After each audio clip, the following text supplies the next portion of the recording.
امام علی علیہ السلام کی زندگی کا سب سے نمایاں اور بابرکت پہلو یہ ہے کہ آپ کا بچپن براہ راست رسول اللہ صلی اللہ علیہ وآلہ وسلم کی تربیت میں گزرا۔ یہ صرف رشتہ داری کا معاملہ نہیں تھا، بلکہ نبوت کے سائے میں ولایت کی پرورش تھی، جس نے امام علی کی شخصیت کو آغاز ہی سے غیر معمولی بنا دیا۔ امام علی علیہ السلام 13 رجب المرجب کو خانہ کعبہ میں پیدا ہوئے۔ آپ کے والد حضرت ابو طالب علیہ السلام اور والدہ حضرت فاطمہ بنت اسد تھیں۔ حضرت ابو طالب رسول اللہ صلی اللہ علیہ وآلہ وسلم کے چچا اور بچپن سے ہی آپ کے محافظ و سرپرست تھے۔ جب مکہ میں قحط کے حالات پیدا ہوئے تو رسول اللہ صلی اللہ علیہ وآلہ وسلم نے اپنے چچا ابو طالب کا بوجھ ہلکا کرنے کے لیے امام علی کو اپنے گھر لے آئے۔ اس وقت امام علی کی عمر کم تھی، مگر یہ فیصلہ دراصل اللہ کی مشیت کا حصہ تھا۔ یوں امام علی علیہ السلام نے آنکھ کھولی تو رسول اللہ صلی اللہ علیہ وآلہ وسلم کو اپنے حقیقی سرپرست کی حیثیت سے پایا۔ آپ صلی اللہ علیہ وآلہ وسلم خود فرماتے ہیں کہ میں علی کو اس طرح ساتھ رکھتا تھا جیسے ماں اپنے بچے کو رکھتی ہے۔ رسول اللہ علی کو اپنے ساتھ رکھتے، اپنے اخلاق، اپنے اعمال اور اپنی عبادت میں شریک کرتے۔ امام علی خود نہج البلاغہ میں فرماتے ہیں کہ میں بچپن میں رسول اللہ صلی اللہ علیہ وآلہ وسلم کے پیچھے اس طرح رہتا تھا جیسے اونٹنی کا بچہ اپنی ماں کے پیچھے رہتا ہے۔ رسول اللہ صلی اللہ علیہ وآلہ وسلم نے امام علی کی تربیت صرف الفاظ سے نہیں بلکہ عملی نمونے سے کی۔ آپ صلی اللہ علیہ وآلہ وسلم جو کچھ کرتے امام علی دیکھتے، جو سنتے امام علی یاد رکھتے۔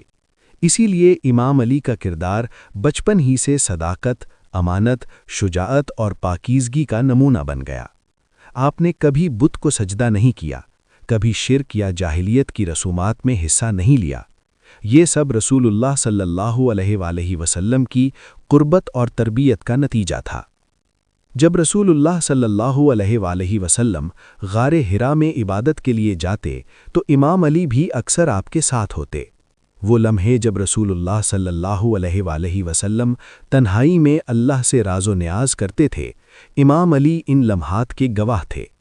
اسی لیے امام علی اسلام کے رازوں اور حقیقتوں سے سب سے پہلے واقف ہونے والوں میں شامل ہیں۔ جب پہلی وحی نازل ہوئی اور رسول اللہ صلی اللہ علیہ وآلہ وسلم نے دعوت اسلام کا آغاز کیا تو سب سے پہلے ایمان لانے والوں میں امام علی علیہ السلام شامل تھے۔ اس وقت آپ کی عمر کم تھی مگر ایمان کامل تھا۔ امام علی کا اسلام کسی دباؤ یا لالچ کا نتیجہ نہیں بلکہ شعور، یقین اور رسول اللہ صلی اللہ علیہ وآلہ وسلم پر مکمل اعتماد کا اظہار تھا۔ یہ اعتماد بچپن کی اسی قربت سے پیدا ہوا تھا۔ رسول اللہ صلی اللہ علیہ وآلہ وسلم امام علی کو علم بھی خاص طور پر عطا کرتے تھے۔ آپ صلی اللہ علیہ وآلہ وسلم فرماتے تھے کہ میں علم کا شہر ہوں اور علی اس کا دروازہ ہے۔ یہ دروازہ بچپن ہی سے کھولا گیا تھا۔ امام علی ہر سوال پوچھتے، ہر بات سیکھتے اور ہر بات کو دل میں محفوظ کر لیتے۔ اسی لیے بعد میں آپ کا شمار سب سے بڑے عالم، فقیہ اور حکیم کے طور پر ہوا۔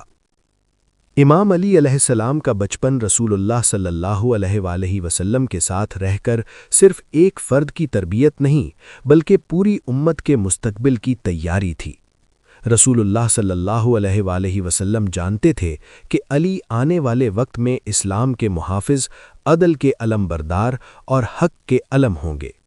اسی لیے آپ صلی اللہ علیہ وآلہ وسلم نے فرمایا کہ علی مجھ سے ہے اور میں علی سے ہوں۔ یہی وجہ ہے کہ امام علی علیہ السلام کی شخصیت میں بچپن ہی سے نبوی اخلاق، نبوی علم اور نبوی شجاعت نظر آتی ہے۔